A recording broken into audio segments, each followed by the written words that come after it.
CodeSpaces is a code editor in the cloud with the full power of Visual Studio Code. This entire course is created using GitHub CodeSpaces so that you can practice along with me from wherever you are without having to install anything in your system. To get started, you can create a CodeSpace directly from the course interface page. Click Open next to GitHub CodeSpaces. If you're already logged into GitHub, you'll be directed to a Getting Started with GitHub CodeSpaces page. If not, you need to log in or create a free GitHub account first. On this page, click on Create CodeSpaces on Main button. The first time you create a CodeSpace, it takes several minutes to create the virtual machine and set up everything you need. That's what is happening right now. Wait until all the setup is done and you see something like this. This code editor is a special version of Visual Studio Code running on GitHub servers. There are some extensions which are pre-installed for our course. You can look at them in this extensions panel. The file explorer here will show you all the files of our project in the current branch. We are in the main branch of our repository right now. You can see the branch name right here at the bottom. Click on it.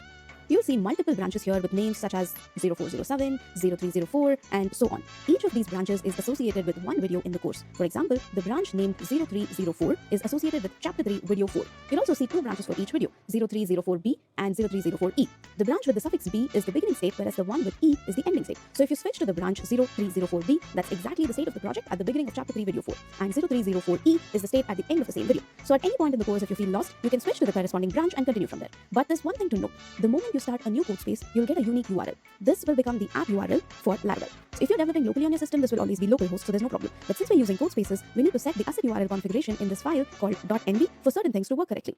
Again, this is automatically taken care of for you. The moment you start a new CodeSpace, this line gets added automatically for you.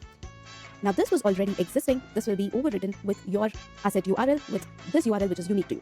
This project setup is perfect. You don't need to change anything. But whenever you try to switch to a new branch, for example, let me try and switch to 0502E, you might see an alert like this. Your local changes would be overwritten by checkout. That's because this asset URL is the local change. What you need to do here is click on Migrate Changes whenever you see an alert like this. Leave the / message blank, hit enter.